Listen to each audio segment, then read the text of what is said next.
Padre, te damos gracias, Señor, por la oportunidad de venir juntos a estudiar tu palabra, Señor, a escuchar de ti, Señor, y rogamos que por el poder de tu Santo Espíritu podamos oír tu voz, Señor, que sea transmitido tal como tú, Señor, me has revelado al preparar este estudio y aún más, Señor, ahora, y preparar los corazones para recibirla como lo que es, palabra del Señor, Señor, que nos instruya, que nos edifique, que nos corrija, nos anima, nos fortalezca, todo con el propósito de poder obedecerte, honrarte y glorificar tu nombre.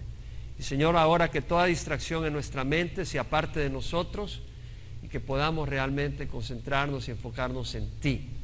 Más que un estudio y un esfuerzo intelectual, queremos conocerte a ti y experimentar tu presencia. Y rogamos pues, Señor, que ahora tomes dirección y ministres a nuestros corazones, en nombre de Cristo Jesús. Amén. Se pueden sentar, mis hermanos. Estamos en la epístola de Pablo a los Romanos. Hemos estudiado el capítulo 1 en los domingos anteriores. Como sabemos, Pablo se identifica en esta epístola como siervo de Cristo Jesús, llamado a ser apóstol apartado para el Evangelio de Dios. Una vez más, Pablo se identifica como siervo, doulos, esclavo, aquella persona que está entregada totalmente a satisfacer la voluntad de su Señor. Pablo lo hacía con el mayor gusto, porque qué mejor Señor que el Señor Jesucristo. Entonces vemos que Pablo se identifica como siervo de nuestro Señor Jesucristo, llamado a ser apóstol. Como siervo tenía un llamado, y la palabra apóstol quiere decir un enviado, un mensajero, un embajador, y Pablo era embajador de Jesucristo que tenía un mensaje. ¿Cuál es el mensaje de Pablo? Lo dice claramente, apartado para el Evangelio de Dios. El mensaje es ese Evangelio, es la buena noticia, la noticia de salvación a un mundo que va dirigido a la condenación eterna. Por eso Pablo dice, soy siervo de Jesucristo, llamado a ser apóstol apartado para el Evangelio de Dios. Y vimos que en el versículo 16 y 17 de Primera de Romanos, Pablo habla de ese Evangelio y dice, no me avergüenzo del Evangelio, porque es el poder de Dios para salvación de todo el que cree, del judío primeramente y después el griego, porque en el Evangelio la justicia de Dios se revela por fe y para fe, tal como está escrito, el justo por la fe vivirá. Entonces vemos que Pablo está hablando que la justicia de Dios, para que nosotros seamos declarados justos, se revela por medio de fe, la fe en nuestro Señor Jesucristo. Es el poder de salvación, es un evangelio poderoso, es una noticia poderosa. Habiendo dicho eso, Pablo luego habla de la ira de Dios. Es decir, él ha dicho, no me avergüenzo del evangelio, porque es el poder de salvación, porque si tú no estás componiendo tu fe en nuestro Señor Jesucristo, lo que vas a recibir es la ira de Dios. Y Pablo habla de esa ira de Dios. Por eso dice, porque la ira de Dios se revela desde el cielo contra toda impiedad e injusticia de los hombres, que con injusticia restringen la verdad. Porque todo lo que se conoce acerca de Dios es evidente dentro de ellos, pues Dios se lo hizo evidente, porque desde la creación del mundo, sus atributos invisibles, su eterno poder y su divinidad se han visto con toda claridad, siendo entendidos por medio de lo creado. De manera que no tienen excusa. O sea, lo que Pablo está diciendo es la creación da un testimonio de que hay un creador. Y luego dice que no tienen excusa, porque aunque conocían a Dios, no le honraron como a Dios ni le dieron gracias, sino que se hicieron vanos en sus razonamientos, y su necio corazón fue entenebrecido. Profesando ser sabios, se volvieron necios. Es decir, vemos acá la razón de la ira de Dios. Aunque conocían a Dios a través de la creación, podían darse cuenta que hay un creador, que es poderoso, que no es como nosotros, un hombre, es alguien superior, es alguien de una naturaleza divina y eterna. A pesar de eso, no le honraron como a Dios, ni le dieron gracias. Entonces, vemos acá que eso es causa de la ira de Dios. Profesando ser sabios, se volvieron necios y cambiaron la gloria del Dios incorruptible por la de una imagen de hombre corruptible, de aves, de cuadrúpedos y de reptiles. Es decir, la ira de Dios es porque no le honran como a Dios, porque no le dan gracias, y encima no solo no le honran, sino que empiezan a honrar a la criatura, a imágenes hechas de hierro, de oro, de bronce, o estampas, etcétera. Entonces, ¿cuál es el castigo? ¿Cómo se manifiesta el castigo del Señor? Dice, por consiguiente, Dios los entregó a la impureza en la lujuria de sus corazones. Dios los entrega al ser humano a esas pasiones degradantes, a esa mente depravada, haciendo cosas que no les convienen. ¿Qué cosas? Habla del homosexualismo, hombres encendiéndose en lujuria de sus pasiones por otros hombres, mujeres encendiéndose apasionadamente por otras mujeres. Habla del lesbianismo y del homosexualismo. Cubrimos eso del versículo 24 al 32. Y hablando de la mente depravada, haciendo cosas que no les convienen, Pablo habla en el versículo 29 al 31 de esas cosas: maldad, avaricia, malicia, colmados de envidia en su comportamiento, pleitos, engaños, malignidad, chismosos, aborrecedores de Dios, soberbios, jactanciosos, que no solo hacen esas cosas, pero que también aprueban a las personas que lo hacen. Ese es el resumen de lo que hemos estudiado en el capítulo 1 de Pablo. ¿Estamos hasta ahí juntos? Vamos bien. Ahora, en el capítulo 2, Pablo entra con otro tema, relacionado totalmente, por supuesto, con el primer tema. Lo que dice Pablo en los primeros versículos del capítulo 2, lo vamos a leer, pero lo voy a mencionar, es que no hay escape para quien desaprueba el pecado si lo practica. Es decir, lo vuelvo a repetir, Pablo ha dicho en el capítulo 1 al cerrar de estas personas que no solo practican el pecado, pero que también aprueban a otras personas que lo hacen. Y lo estamos viendo, hay personas que no solo practican el homosexualismo, pero aprueban que otros hagan el homosexualismo. No se avergüenzan de su pecado, sino que valientemente están tratando de promoverlo. Pero ahora Pablo dice, pero un momento, no hay escape para quien desaprueba el pecado si tú mismo lo estás cumpliendo, si tú mismo lo estás llevando a cabo. Y es lo que dice en los versículos 1 al 3. Por lo cual dice, no tienes excusa, oh hombre, quien quiera que seas, es decir, sea judío o sea gentil, seas religioso o seas intelectual, que no quieres tener nada que ver con la religión. No quiere decir que no puedes ser intelectual y conocer al Señor. De hecho, entre más conozcas al Señor, tu cerebro va a ser más utilizado en una manera sana. Pero bueno, acá Pablo dice, no tienes excusa, hombre, quien quiera que seas tú que juzgas, pues al juzgar a otro, a ti mismo te condenas, porque tú que juzgas practicas las mismas cosas. Y sabemos que el juicio de Dios justamente cae sobre los que practican tales cosas. Y piensas esto, hombre, tú que condenas a los que practican tales cosas y haces lo mismo, que escaparás al juicio de Dios. Vemos que menciona la palabra practicar varias veces, 3 veces de hecho. El versículo 1 dice, tú que juzgas, practicas las mismas cosas. En el versículo 2, el juicio de Dios que cae sobre los que practican tales cosas. En el versículo 3, piensas tú que condenas a los que practican tales cosas, que escaparás el juicio de Dios. Entonces acá vemos que si yo no apruebo algún comportamiento como el homosexualismo, los homicidios, el adulterio, el robo, y critico y juzgo y condeno a esas personas, no por eso me hace justo automáticamente. Es decir, yo me puedo sentar a ver las noticias, yo me puedo sentar a ver la perversión las noticias que hablan de la perversión que está ocurriendo. Eso no me hace justo a mí si yo estoy practicando el pecado. Eso es bien importante entender. No te engañes. Tal vez tú piensas que no has cometido adulterio ni asesinato, sin embargo, tal vez lo estás haciendo todo el tiempo. ¿Me escuchan? Es decir, tú puedes decir, yo no cometo adulterio, yo no cometo asesinato, pero el Señor Jesucristo dijo en Mateo 5, 21 al 28, habéis oído que se dijo a los antepasados, no matarás, y cualquiera que cometa homicidio será culpable ante la corte, pero yo os digo que cualquiera que esté enojado con su hermano será culpable ante la corte. O sea, porque ya ese espíritu de asesinato está en su corazón. Y el Señor dijo, habéis oído que se dijo, no cometerás adulterio, pero yo os digo que el que mire a una mujer codiciándola, ha cometido adulterio con ella en su corazón. Entonces el Señor Jesucristo nos está hablando de que nosotros podemos estar criticando a un asesino, pero nosotros estar enojados con nuestro hermano egoístamente. Y dice el Señor, tú eres un asesino en tu corazón. Tú estás criticando a una persona, mira, el fulano se fue con la fulanita, con la vecina, es un adúltero, qué ingrato. Y tú cuando sales a la calle andas volteando a ver a toda mujer con sus faldas o lo que sea. Entonces estás cometiendo adulterio del corazón. Tal vez criticas y juzgas a alguien que es soberbio y arrogante. Y sabemos que el Señor dijo: bienaventurados los que son pobres en espíritu, porque de ellos es el reino de los cielos. Bienaventurados los humildes, porque ellos heredarán la tierra. El Señor habla de la humildad que es necesaria. La arrogancia es rechazada por el Señor. El hombre arrogante es rechazado por el Señor.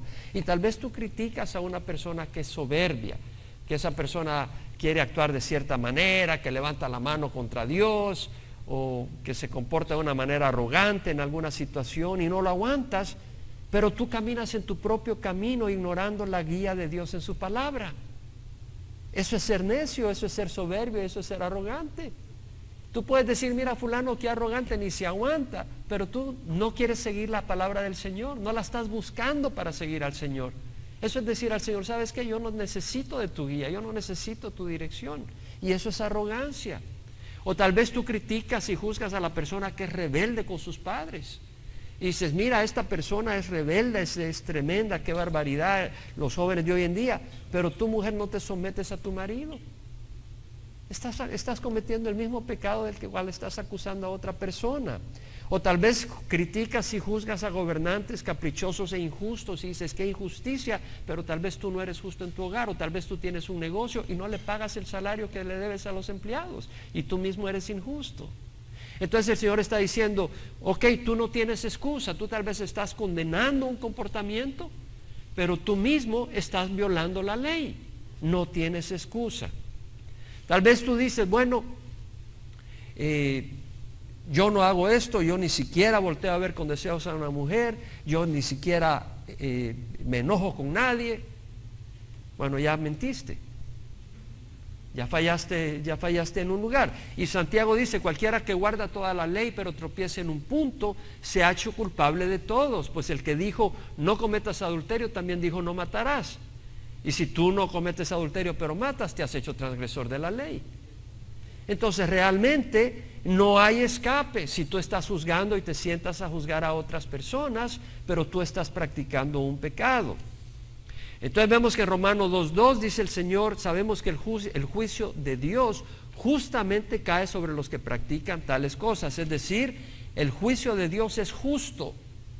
A veces una persona puede cuestionar la justicia de Dios, pero Dios es justo. El problema no es la justicia de Dios, el problema es la injusticia del hombre. Los 10 mandamientos no tienen ningún problema, son excelentes. El problema es que el hombre es corrupto y es incapaz de continuar en esa rectitud. Pablo dice: ¿piensas esto, hombre, tú que condenas a los que practican tales cosas y haces lo mismo, que escaparás el juicio de Dios? ¿Qué quiere decir? Que viene un juicio de Dios. Hay un juicio venidero. A mí me preocupa a veces cuando compartimos la palabra con algunas personas y tratamos de que la persona venga al Señor y hacen una oración para recibir a Jesucristo, pero tal vez no hay un arrepentimiento genuino en la persona. ¿Y cómo podemos ver que no hay un arrepentimiento genuino? Porque después de hacer la declaración de fe, esa persona no busca del Señor, no busca integrarse en un templo, no busca estudiar la palabra del Señor. Entonces yo me pregunto si el arrepentimiento es genuino. Hay que entender que hay un juicio de Dios, hay un juicio venidero donde la ira de Dios será derramada, y eso es lo que está diciendo Pablo.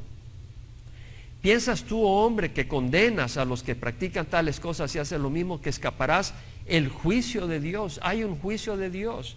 Puede que sea religioso, pero el venir a la iglesia no te saca del juicio de Dios. Tienes que recibir a Jesucristo. Tal vez tú te dices cristiano, pero practicas el pecado.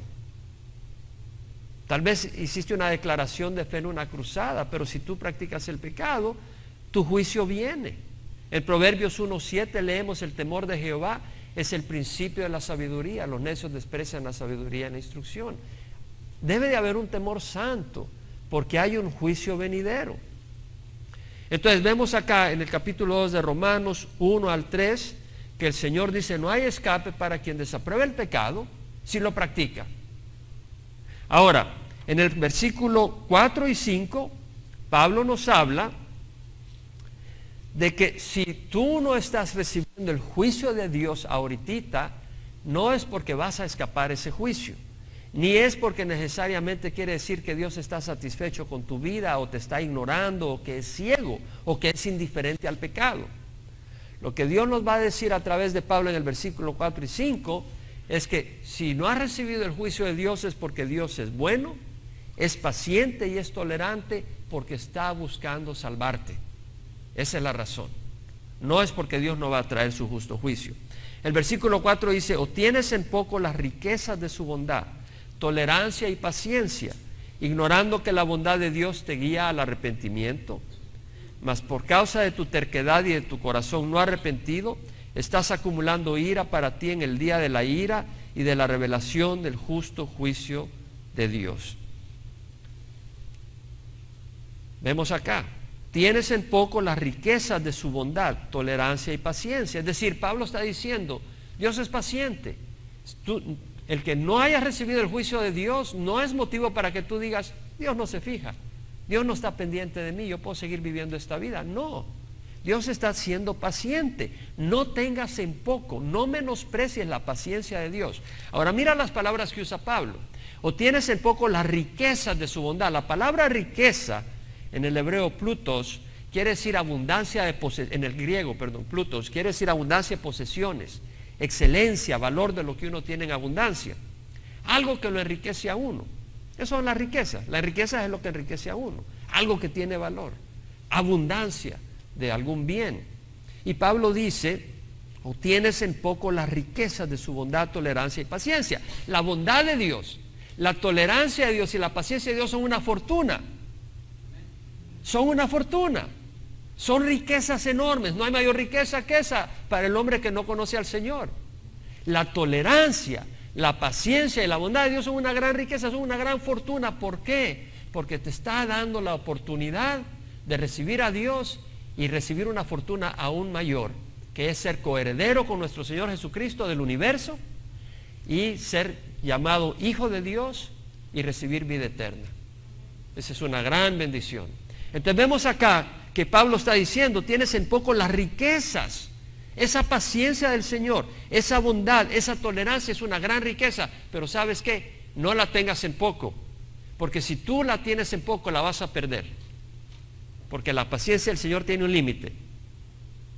¿Qué quiere decir? No creas que tú puedes seguir viviendo tu vida desafiando al Señor toda la eternidad. Va a haber un momento donde el Señor dice: aquí se paró, aquí se acabó.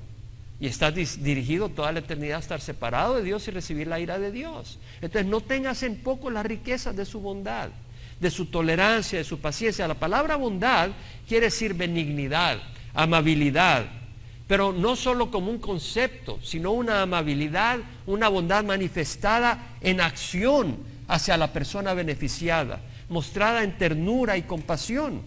Y de eso habla Pablo.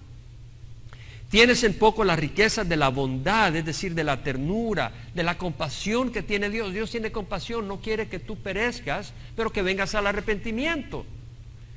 No tengas en poco las riquezas de su bondad, de su tolerancia y paciencia.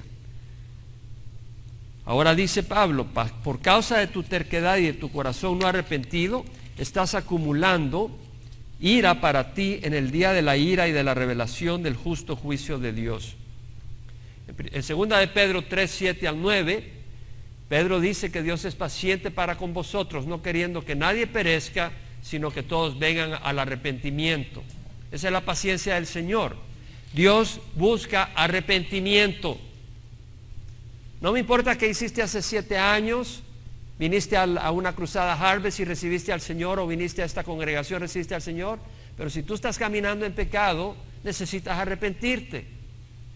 Y no tomes en vano o como poco la paciencia del Señor. Por causa de tu terquedad y de tu corazón no arrepentido, estás acumulando ira para ti en el día de la ira y de la revelación del justo juicio de Dios. La palabra terquedad habla de esa dureza en la posición en la que uno está. Pero Dios quiere arrepentimiento. Dios quiere arrepentimiento en nuestro corazón. La bondad de Dios, la amabilidad y la misericordia de Dios debe de guiarte al arrepentimiento. ¿Qué quiere decir arrepentimiento? Porque eso es clave. Estaba viendo un folleto para nuevos creyentes y empecé a leer las primeras páginas y lo descarté porque no hablaba del arrepentimiento. Todo debe de empezar en el arrepentimiento. Sin arrepentimiento no puede haber salvación. Entonces, el arrepentimiento, la palabra es metanoia en el griego, quiere decir cambiar tu manera de pensar, cambiar el propósito de tu vida. Es decir, tú has vivido para ti mismo, tú has vivido una vida vacía, tú has vivido como que si Dios no existe. Y el Señor dice, no, tienes que cambiar, vas en esa dirección donde estás ignorando a Dios, hay que cambiar. ¿Cómo? ¿Qué es lo que vamos a empezar a hacer si hemos vivido en cierta manera? Basado en lo que hemos leído en Romanos, vamos a empezar a honrar a Dios. Porque vemos de que aunque conocían a Dios, no le reconocieron como a Dios, no le honraron como a Dios, ni le dieron gracias, sino que su necio corazón fue entenebrecido y se hicieron vanos en sus razonamientos. Entonces, un arrepentimiento quiere decir, has vivido como que si Dios no existe, haciendo las cosas a tu propia manera. Hay que arrepentirse, hay que cambiar de manera de pensar, hay que empezar a honrar a Dios. Hay que dejar de ignorarlo, hay que empezar a buscar su palabra y su voluntad. En Mateo 7:21, el Señor dijo, no todo el que me dice Señor, Señor entrará en el reino de los cielos, sino el que hace la voluntad de mi Padre que está en los cielos. Cuando yo vine al Señor, ese fue uno de los versículos que rápidamente impresionó mi corazón. Yo acababa de recibir al Señor y a los mediodías, en donde trabajaba en Westinghouse Electric allá en Georgia, al mediodía, a la hora del almuerzo me ponía a leer la palabra. Y recuerdo cuando estaba leyendo Mateo 7 y leí ese versículo, no todo el que me dice Señor, Señor, entrará en el reino de los cielos, sino el que hace la voluntad de mi Padre que está en los cielos. Tenemos que hacer la voluntad de Dios. Hay que buscar de Dios para saber cuál es su voluntad. Muy importante, para poder honrarle. Arrepentimiento quiere decir apartarnos de la iniquidad, no solo sentarnos y criticar a medio mundo. Hay que apartarnos nosotros mismos buscando al Señor. En Isaías 55, 6 y 7 dice el profeta, buscad a Jehová mientras pueda ser hallado, llamadle mientras está cerca. Abandone el impío su camino y el hombre inicuo sus pensamientos, y vuélvase a Jehová, que tendrá de él compasión, al Dios nuestro, que será amplio en perdonar. El Señor es compasivo. El Señor te está dando vida para que te arrepientas y vengas a Él. Y necesitas venir al Señor, y eso es lo que es arrepentimiento. ¿Arrepentimiento de qué? De dejar una actitud ingrata y de descontento y empezar a agradecerle a Dios. Como vimos, aunque conocían a Dios, no le honraron como a Dios ni le dieron gracias, sino que se hicieron vanos en sus razonamientos y su necio corazón fue entenebrecido. Hay que empezar a tener un corazón agradecido a Dios. Tal vez no lo sientes, pero si alguien viene y te da algo, lo sientas o no lo sientes, tú por cortesía dices gracias. Y hay que tener ese corazón agradecido a Dios. Colosenses 3:15 dice que la paz de Cristo reine en vuestros corazones, a la cual en verdad fuiste llamados en un solo cuerpo, y sed agradecidos. Hay que ser agradecidos a Dios. Primera de Tesalonicenses 5:18 dice que dad gracias en todo, porque esta es la voluntad de Dios para vosotros en Cristo Jesús. Dad gracias en todo. Arrepentimiento. Vimos que Pablo estaba hablando en Romanos 1, capítulo 23, aquellos que cambiaron la gloria del Dios incorruptible por una imagen de hombre corruptible, de aves, de cuadrúpedos y de reptiles. Es decir, aquellos que en vez de adorar a Dios, empiezan a honrar al hombre, ignorando a Dios. No quiere decir que no honres a las personas, pero es a Dios a quien le debes toda la honra y toda la obediencia. En Gálatas 1:10, ten cuidado cuando tú empiezas a poner la fe en las organizaciones. Este jueves que tuvimos una reunión en mi casa, estaba en Albertson comprando algunas cosas y me encontré a una muchacha que empezó a conversar conmigo en el pasillo mientras preparaban lo que estaba por traer. Y hablé de Jesús y ella se fijó en la camisa que yo tenía y ya ella me dijo que ella resultó que era testigo de Jehová. Y realmente empecé a conversar un poco con ella de doctrina y se aferró a la enseñanza de su organización. Pero yo le estaba presentando la palabra clara y transparente de que Jesús merece toda la adoración. De hecho, ella misma me menciona como en Apocalipsis, cuando Juan se le arrodilló al ángel, el Señor le dijo, no te arrodilles, soy un siervo como tú. Y le dije, exactamente, pero le dije en Apocalipsis capítulo 1, cuando Juan cayó de rodillas ante Jesús, Jesús no le dijo, no te arrodilles ante mí. Al contrario, Jesús recibió adoración, le dije, inmediatamente desechó eso y se iba por otros lados y desechaba la verdad. Una mujer que estaba poniendo los ojos en organización. Maldito el hombre que confía en el hombre y hace de la carne su fortaleza y aparta su corazón del Señor. Entonces tenemos que poner la fe y la admiración en el Señor y su palabra. ¿Cuántas personas de nosotros estábamos en la oscuridad porque teníamos la fe en una organización, pero no conocíamos la palabra de Dios? Cuando tenemos la palabra de Dios, Dios nos la dio para que seamos libres y podamos seguirlo a Él, no a organizaciones que han sido convertidas en instrumentos del enemigo porque traen doctrinas falsas. Tenemos que poner la fe en el Señor. Pablo dijo, busco ahora el favor de los hombres o el de Dios, o me esfuerzo por agradar a los hombres. Si yo todavía estuviera tratando de agradar a los hombres, no sería siervo de Dios, dice Pablo. Tú no puedes ser un siervo del Señor si estás tratando de buscar la aprobación del hombre. Debemos de buscar la aprobación de nuestro Señor Jesucristo. Por causa de tu terquedad y de tu corazón no arrepentido, dice Pablo, estás acumulando ira para ti en el día de la ira y de la revelación del justo juicio de Dios. Por causa de tu terquedad, la palabra terquedad quiere decir dureza, obstinación, algo rígido, algo duro, es decir, tú te mantienes rígido en tu posición. Esa terquedad, ese corazón no arrepentido quiere decir que no se mueve de su posición, es inmovible, no busca al Señor, no busca honrar a Dios, no busca obedecer a Dios, no busca su palabra. Y al hacerlo, al continuar en esa actividad, estás acumulando ira. ¿Qué quiere decir acumulando? Es como un recipiente que le está cayendo continuamente un líquido y se está llenando. Y tú estás llenando cada día que pasa la ira de Dios que va a venir sobre ti. Eso es lo que está diciendo. Estás acumulando ira para ti, en forma personal, dice Pablo. Por causa de tu terquedad y de tu corazón no arrepentido, estás acumulando ira para ti, en forma personal, en el día de la ira y de la revelación del justo juicio de Dios. Es decir, hemos visto que la ira de Dios se revela desde el cielo contra toda impiedad e injusticia de los hombres que con injusticia restringen la verdad. ¿Cómo se revela esa ira? Dios permitiendo que el hombre quede atrapado en pensamientos perversos, en una mente depravada, en la lujuria de sus corazones y en pasiones, dice Pablo, pasiones degradantes. Entonces el Señor los entrega, es decir, los entrega para que sean esclavos. Y hablamos qué significaba eso. Es como, por ejemplo, un carro que no quiere obedecer, póngale que tenga capacidad de interactuar con su dueño. Y no quiere obedecer el carro, tú lo quieres llevar acá y el carro no te lleva por ahí y se quiere tirar al agua. Y finalmente tú dices, ok, tírate al agua. Obviamente el carro no está diseñado para manejar dentro del agua, cae en el agua, el carro se empieza a corroer, pierde toda su gloria, toda su brillantez, todo lo hermoso que es el carro y su propósito. Pero lo que hace el Señor es que hace que ese carro esté contento ahí, no contento, pero que esté atrapado, que esté, como quien dice, bajo el dominio de esa condición. Y es algo triste, y eso es lo que está ocurriendo en la humanidad.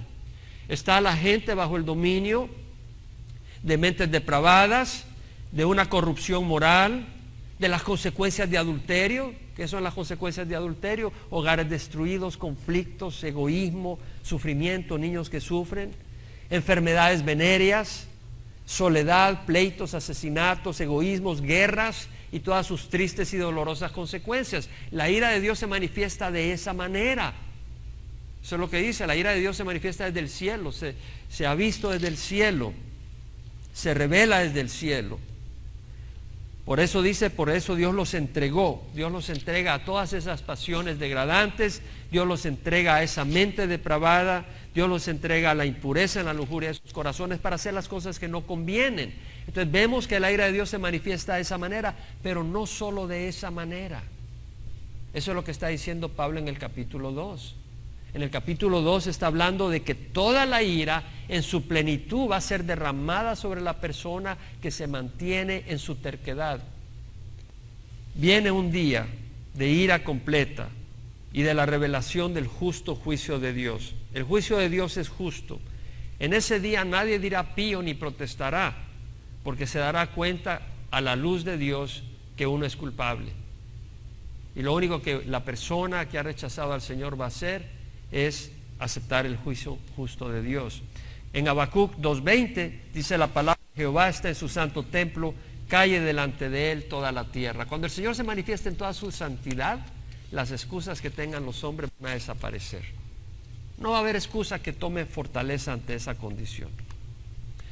Ahora, en el versículo 6 al 8, Pablo habla del juicio de Dios que es según las obras.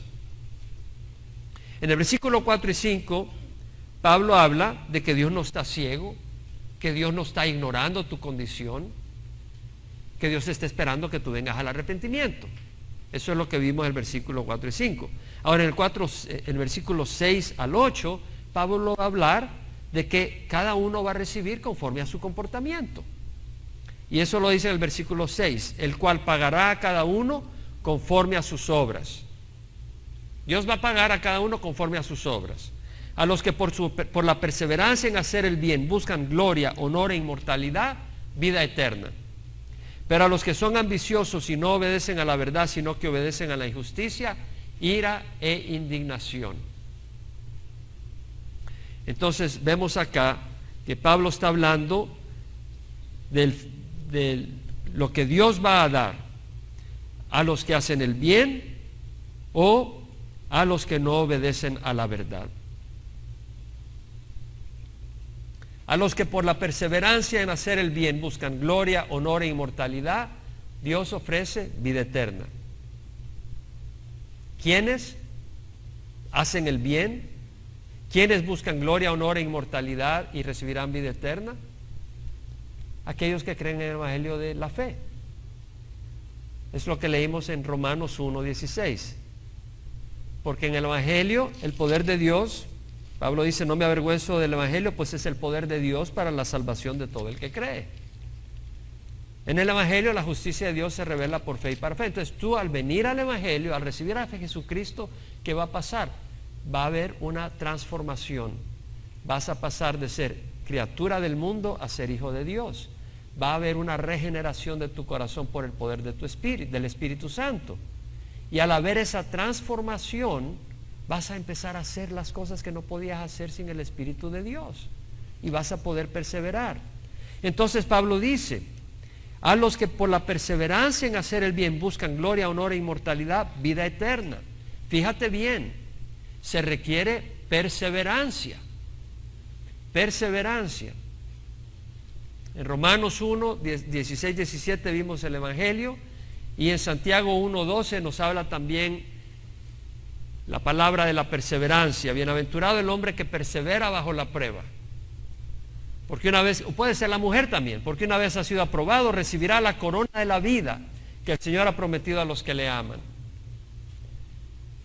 Es decir, perseverancia. Hay dificultades en el camino del cristiano, se requiere perseverar. Bienaventurado el hombre que persevera bajo la prueba, porque una vez ha sido aprobado, recibirá la corona de vida que el Señor ha prometido a los que le aman, es decir, la vida eterna.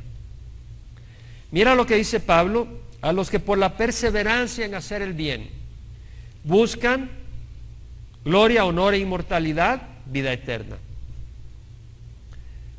Mira, es importante acá. Pablo está hablando de los que buscan gloria. Dice, bueno, yo creí que era pecado buscar la gloria de uno. Mira, buscamos que Cristo sea glorificado en nuestras vidas. Esa es la razón de nuestro existir. Pero lo que Pablo está diciendo, tienes que entender lo que quiere decir la palabra gloria acá. La palabra gloria o doxa en el griego quiere decir una condición excelente, una condición exaltada, magnífica, esplendorosa, llena de dignidad, muy superior, digna de admirar, a la que entrarán los cristianos. ¿Quién de nosotros no se goza con la idea de que vamos a tener un cuerpo nuevo, un cuerpo regenerado, un cuerpo superior, un cuerpo glorioso? En 1 Juan 3:2, Juan dice: amados, ahora somos hijos de Dios y no se ha manifestado lo que habremos de ser. Pero sabemos que cuando Él se manifieste seremos semejantes a Él, porque le veremos tal como Él es. Vamos a tener un cuerpo como Él, glorificado como el Señor. Vamos a poder andar en el espacio, pasar por paredes, no va a haber ningún problema con eso. Vamos a tener un cuerpo glorificado, un cuerpo glorioso. Buscamos la gloria del Señor, pero también queremos tener un cuerpo distinto que este que se enferma. Entonces vemos la palabra gloria. Dios nos ofrece un cuerpo glorioso. Y Pablo dice: aquellos que por la perseverancia en hacer el bien buscan la gloria, buscan tener un cuerpo distinto, que no se enferme, está bien. Y honor, la palabra honor quiere decir valor, precio de algo o de una persona. El respeto que merece una persona por su rango, su cargo que desempeña. Por ejemplo, si viene en este momento la directora de esta escuela, va a recibir cierto respeto. Pero si viene el presidente de la nación, yo creo que va a recibir un honor mayor, debido a su cargo, debido a su puesto. Independiente de tu partido político, a la hora de las horas es el presidente de esta nación y se le da un honor que corresponde como presidente. Y nosotros vamos a recibir el honor de hijos de Dios, mucho más alto que ser presidente de un país, ser hijo de Dios. Vamos a gobernar con el Señor, vamos a tener el honor de gobernadores con el Señor, cogobernadores con nuestro Señor Jesucristo en el milenio. Entonces vemos que los que por su perseverancia buscan, dice la palabra del Señor, gloria, honor e inmortalidad. Un cuerpo que no se enferma, que no se deteriore, que siempre está en plenitud y vigor, que no envejece. Aquellos que buscan en su perseverancia gloria, honor y inmortalidad recibirán vida eterna. Pero los que son ambiciosos y no obedecen a la verdad, sino que obedecen a la injusticia, irá indignación. Los que son ambiciosos, bueno, no toda ambición es mala. Si mi ambición es glorificar a Cristo, esa es una buena ambición, ¿no? Si mi ambición es amar a otros, esa es una buena ambición. Si mi ambición es que mi vida traiga gloria al Señor, esa es una buena cosa. Pero la palabra ambición usada acá, cuando dice, pero a los que son ambiciosos y no obedecen a la verdad, esta palabra quiere decir, en el griego, la palabra que se usa en los escritos no bíblicos, en escritos griegos, la literatura griega de Aristóteles, por ejemplo, esa palabra es usada para referirse a la persona que con medios no correctos busca un puesto político para provecho personal. Un poco como la política muchas veces de hoy en día, que la persona ve cómo compra votos o cómo hace las cosas o cómo maneja la cosa para lograr un puesto político, para lograr su provecho, para lograr poder, dinero, lo que sea. Cuando se van del puesto tienen sus casas en otros países, dinero en Suiza. Es decir, vemos la ambición de la que está hablando Pablo. A los que no solo se aplica en la política, tal vez tú tienes una ambición personal donde lo único que quieres es ser promovido tú mismo, ser el centro del mundo. Y el Señor dice, no, es Cristo el que debe ser centro, ¿no? Es a Él que debemos de glorificar. Pablo nos dice en Filipenses 2:3, nada hagáis por egoísmo o vanagloria, nada hagáis por egoísmo por vanagloria, sino que con actitud humilde cada uno de vosotros considere al otro más importante que a sí mismo, no buscando cada uno sus propios intereses, sino los de los demás. Nada hagas por egoísmo o vanagloria. Ahora mira lo que dice Pablo, a los que son ambiciosos y no obedecen a la verdad. Una vez más, el cristiano es aquel que obedece la verdad. No solo el que dice, esto es bueno, aquello es malo, yo no voy a practicar aquello. Tienes que obedecer a la verdad. Es como leíamos el domingo pasado Juan 3:33. El que cree en el Hijo tiene vida eterna. Si tú crees, pero no solo crees que existe, los demonios creen y tiemblan. El que cree en el Hijo tiene vida eterna. Pero el que no obedece al Hijo no verá la vida y la ira de Dios permanece en él. Es decir, si crees de veras vas a obedecer y vas a tener vida eterna. Pero si tú no obedeces, aunque digas que creas, si tú no obedeces, no verás la vida, y la ira de Dios permanece sobre ti, dice Juan. Entonces es importante obedecer la justicia. A los que obedecen a la injusticia, ellos recibirán ira e indignación. Y cuando hablamos de la ira de Dios, estamos hablando de una emoción de enojo y de indignación, un sentir intenso de desaprobación enorme de parte de Dios. Eso es lo que quiere decir ira. Y la palabra indignación en el griego quiere decir una furia que se levanta como algo que ebulle con gran fuerza y luego menua. El autor de Hebreos dice: horrenda cosa es caer en las manos del Dios vivo. Entonces vemos en el versículo 4 y 5 que Pablo habla que Dios no está ciego, Dios es paciente, y luego en el versículo 6 al 8 de que Dios va a dar a cada uno conforme a sus obras. Al que persevera en hacer el bien y al que obedece a la injusticia, son dos tipos de fruto. Y en el versículo 9 al 11, Pablo vuelve a repetir el juicio de Dios según las obras. Vuelve a repetir lo mismo, pero con otras palabras. Dice: habrá tribulación, y añade, por supuesto, no solo es una repetición verbatim. Habrá tribulación y angustia para toda alma humana que hace lo malo, del judío primeramente y también del griego, pero gloria, honor y paz para todo el que hace lo bueno, al judío primeramente y también el griego, porque en Dios no hay acepción de persona. Dios no hace acepción de persona. El que tú vengas de Suiza o vengas de Alemania o vengas de la China o vengas de África, no hace diferencia al Señor. La cuestión es si tú haces lo bueno o si tú haces lo malo. Dios no hace acepción de personas.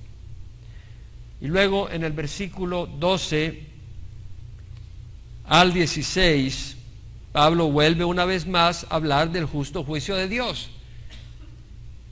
Y hace una distinción entre los que tienen la ley, que son los judíos, que tienen los 10 mandamientos en ese tiempo. Ahora nosotros también, los cristianos, pero en aquel tiempo solo los judíos, el pueblo de Israel tenía los 10 mandamientos y el mundo gentil no tenía la ley de Dios.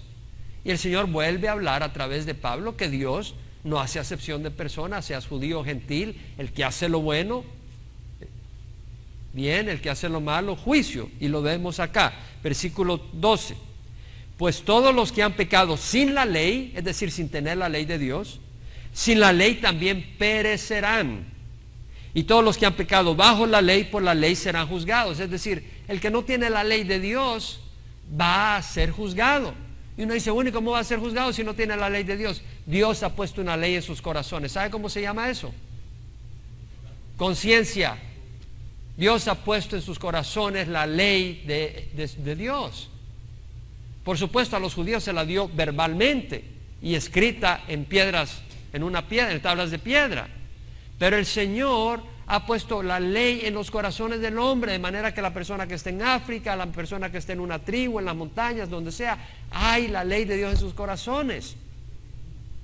Ahora Pablo dice: no son los oidores de la ley los justos ante Dios, sino los que cumplen la ley. Estos serán justificados. Justificados quiere decir declarados justos. No solo los oidores, porque el judío puede decir: nosotros tenemos la ley de Dios. Pero dice: un momento, la pregunta es: ¿la estás obedeciendo? ¿La estás cumpliendo? No son los oidores, sino los que cumplen la ley. Estos serán declarados justos. Ahora luego dice Pablo en el versículo 4: porque cuando los gentiles que no tienen la ley cumplen por instinto los dictados de la ley, ellos, no teniendo la ley, son una ley para sí mismos. Aquí está hablando: los gentiles no tienen la ley de Dios en aquel tiempo, no estaban expuestos a la ley de Dios, pero cumplen por instinto los dictados de la ley. ¿Qué quiere decir instinto? La palabra instinto quiere decir por naturaleza, la naturaleza de las cosas, en este caso por una motivación natural, innata, inherente a la persona. Entonces vemos que los gentiles por instinto cumplen los dictados de la ley, no teniendo la ley, son una ley para sí mismos. Y luego dice, ya que muestran la obra de la ley escrita en sus corazones, su conciencia dando testimonio y sus pensamientos acusándolos una vez y otras defendiéndolos. Es decir, la conciencia del hombre da testimonio y dice, esto está mal. Pero tu pensamiento dice, sí, pero desobedecí mi conciencia, y te acusa. O dices, no, pero aquí la obedecí, te defiende. El problema es que mira lo que dice, sus pensamientos acusándolos unas veces y otras defendiéndolos. Es decir, no hay nadie que jamás haya violado la voz de su conciencia. Hemos sentido culpabilidad muchas veces por ir en contra de nuestra conciencia. Ahora bien, tenemos que entender que la conciencia no es un estándar absoluto en cual confiar. Pablo habla en Tito 1:15 de la conciencia corrompida. La conciencia es corrompida por el pecado. En 1 Timoteo 4:2 habla de los que tienen la conciencia cauterizada. Es decir, como cuando tú sellas con fuego algo y se endurece, se cauteriza. O sea, no es tierna, no es sensible. En 1 Corintios 4:1-4, Pablo habla de que la conciencia no es 100% confiable. Es interesante, quiero mencionar un poco sobre esta conciencia, porque lo que estoy hablando no solo es un testimonio de las Escrituras, sino que la misma ciencia da testimonio de eso. En la revista Times del 3 de diciembre del 2007, en la cubierta dice What makes us good, evil, lo que nos hace buenos o malos, por Jeffrey Kluger. Y en ese artículo dice, lo que nos distingue o debería distinguirnos de las otras especies es nuestro sentido altamente desarrollado de lo bueno y lo malo, lo recto y lo injusto. El juicio moral es bastante consistente de persona a persona, dice Mark Husser. O sea, hay un juicio moral. Profesor de psicología de la Universidad de Harvard y autor de Mentes Morales. Y dice, el comportamiento moral se encuentra sin embargo distribuido por toda la gráfica. O sea, hay una conciencia moral, dice, pero el comportamiento moral está por todos lados. Las reglas que conocemos, las que entendemos por intuición, es decir, hay reglas en la naturaleza de cada persona. Si hay reglas, hay un dador de reglas. Y dice, las reglas que sentimos por intuición no son para nada las reglas que siempre seguimos. ¿De dónde proceden estas intuiciones? ¿No cree que deberían de decir, hay un Dios que nos creó y puso esas intuiciones? Es decir, él dice que el ser humano está separado de todos los animales en que hay una conciencia moral. Es decir, una zorra va y se come un pollito de 3 meses y tú no dices, qué malvado, arrepiéntete, te va a llevar al cura para que te confieses. No, porque es un animal, está en su naturaleza, ¿cierto? Ahora, tú puedes tener en tu naturaleza tomar ventaja de una joven y ella estar accediendo, pero tú estando casado. Y tú puedes tener eso en tu naturaleza pecadora, pero hay una conciencia que te dice no hacerlo, ¿verdad? O tú puedes tener en tu naturaleza, trabajas para el banco, llevarte $10,000. O tal vez viene un cliente y no se dio cuenta y te trajo tanto de efectivo, pero no se dio cuenta y te dijo que tenía $1,000 menos de lo que te está entregando, y tú en el banco vienes y te quedas bien calladito y te quedas con los $1,000. La carne dice, hazlo, pero tú tienes una conciencia que dice, no. ¿De dónde viene esa conciencia?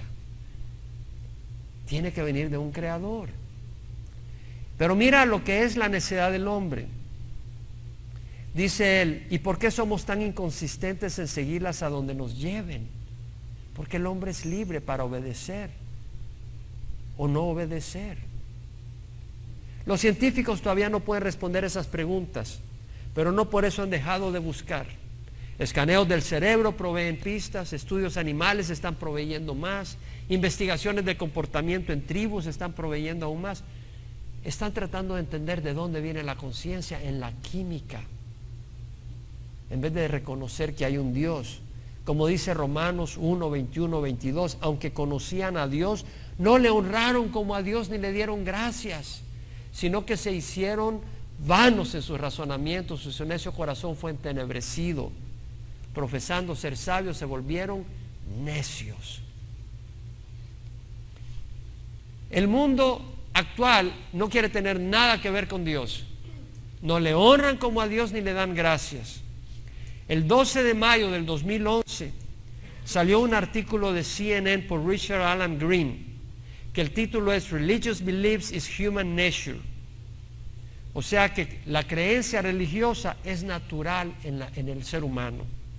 Y dice el estudio, la religión viene naturalmente, instintivamente en los seres humanos.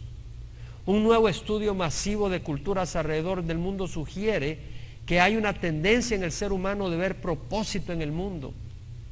El profesor Roger Trigg de la Universidad de Oxford dijo el jueves, vemos una gente, pensamos que hay algo ahí aunque no lo puedas ver.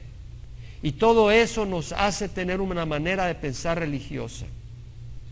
El estudio incorpora más de 40 estudios por 12 investigadores investigando este asunto en países desde la China hasta Polonia, desde Estados Unidos hasta la Micronesia. Es decir, estudiando todas las culturas, las tribus, toda la humanidad, dicen, toda la humanidad sabe en su corazón que hay un creador, prácticamente, pero no usan la palabra creador. No quieren aceptar que hay un creador. Aunque conocían a Dios, no le honraron como a Dios, ni le dieron gracias. Es rebeldía del hombre contra Dios. Y luego dicen, bueno, ¿y por qué Dios permite eso? Los entregó a la impureza de la lujuria de sus corazones, los entregó a pasiones degradantes, los entregó a una mente depravada. No quiere decir que debes de continuar ahí. Si tú reconoces y el Espíritu te habla, pedirle a Dios perdón. Y Él te recibe porque Él es paciente con todos. Él es lleno de ternura, por eso no ha destruido al mundo. Porque el Señor no quiere que recibas el juicio de Dios, del que habla en los versículos 15 al 16. El versículo 16, el día en que según mi evangelio Dios juzgará los secretos de los hombres mediante Cristo Jesús. Hay un día donde Dios va a juzgar, y a quien va a usar para juzgar es a nadie menos que a Jesucristo. Jesucristo mismo, hombre y Dios. Dios juzgará los secretos del corazón. Tú tal vez haces las cosas en secreto, pero Dios ve. Como dice el Salmo 94:9, el que hizo el oído no oye, el que dio forma al ojo acaso no ve. Dios oye y ve todo, y registra todo, porque Él es un juez justo y un día va a juzgar. Y el único que será declarado justo es aquel que pone la fe en Jesucristo, que es lo que dice Pablo en Romanos 1:16-17. No me avergüenzo del evangelio, porque es el poder de Dios para salvación de todo el que cree, del judío primeramente y después del griego, porque en el evangelio la justicia de Dios se revela por fe y para fe. En otras palabras, es importante arrepentirse, ¿no? Que es lo que habla Pablo en el versículo 4. Tienes en poco las riquezas de su bondad, tolerancia y paciencia, ignorando que la bondad de Dios te guía al arrepentimiento. Tal vez tú nunca has recibido a Jesucristo en tu corazón. Es tiempo de buscar al Señor. Busca al Señor mientras pueda ser hallado, dice la palabra del Señor. Abandone el impío su camino y el hombre inicuo sus pensamientos, y vuélvase al Señor, vuélvase a Jehová, que tendrá de Él compasión, al Dios nuestro, que será amplio en perdonar. Entonces yo te invito, si tú no has recibido al Señor, que hoy recibas a Jesús y dejes de vivir la vida de acuerdo a tu manera de pensar y empieza a vivir la vida de acuerdo a la voluntad de Dios. Y vamos a orar. El Señor nos da el poder para caminar en rectitud. El Señor nos da su espíritu para poder hacer el bien. La pregunta es, ¿estás dispuesto? Ya Pablo nos habla del hombre que sigue su conciencia, que no conocía la ley de Dios, va a ser juzgado por su conciencia. Y dice la conciencia a veces sus pensamientos defendiéndolos, pero a veces acusándolos. Si tú dependes de tu conciencia te va a acusar un día ante Dios. Pero Dios, por la sangre de Jesucristo, lava nuestras conciencias y lava nuestros corazones. Es tiempo de buscar al Señor. Yo te invito a que cierres los ojos. Y ahí donde estás, yo te hablo del justo juicio de Dios. Realmente, esta semana compartía la palabra con un joven y recibió al Señor. Y le hablé del juicio de Dios. Pero hoy que meditaba y ayer que meditaba dije, hubiera querido abrir una ventana en el infierno para que esta persona mirara. Yo creo que su conversión sería más poderosa.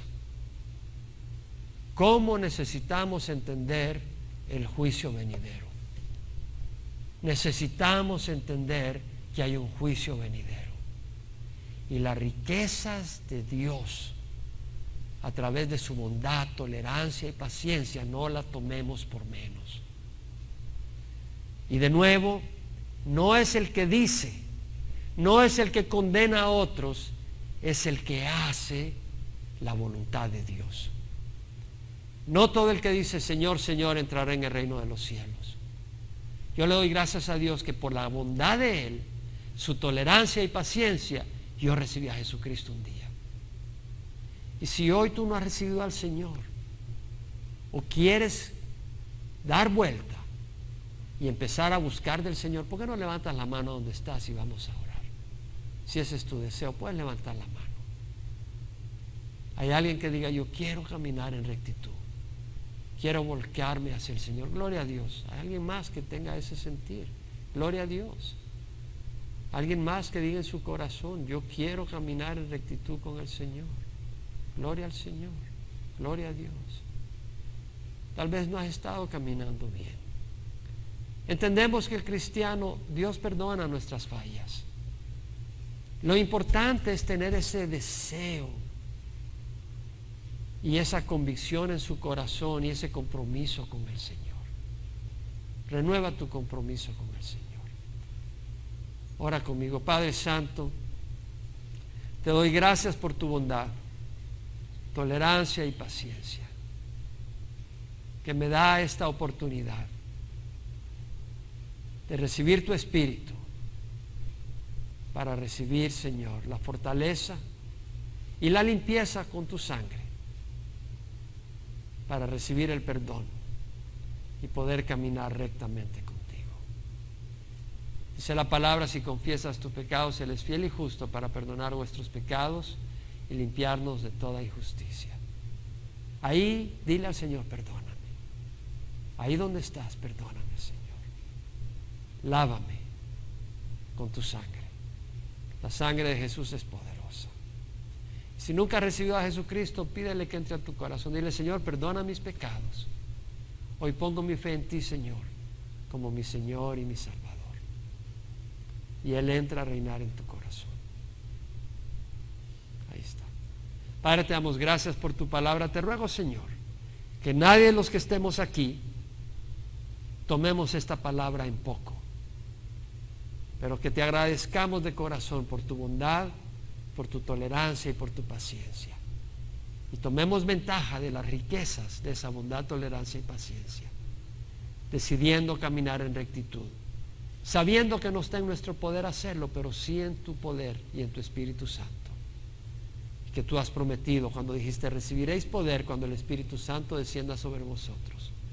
Y me seréis testigos en Jerusalén, Judea y Samaria, y hasta los extremos del mundo. Y hoy, Señor, venimos a recibir de tu Espíritu para ser esos testigos que caminamos en rectitud. En nombre de Jesús. Amén y amén. El Señor les bendiga, mis hermanos.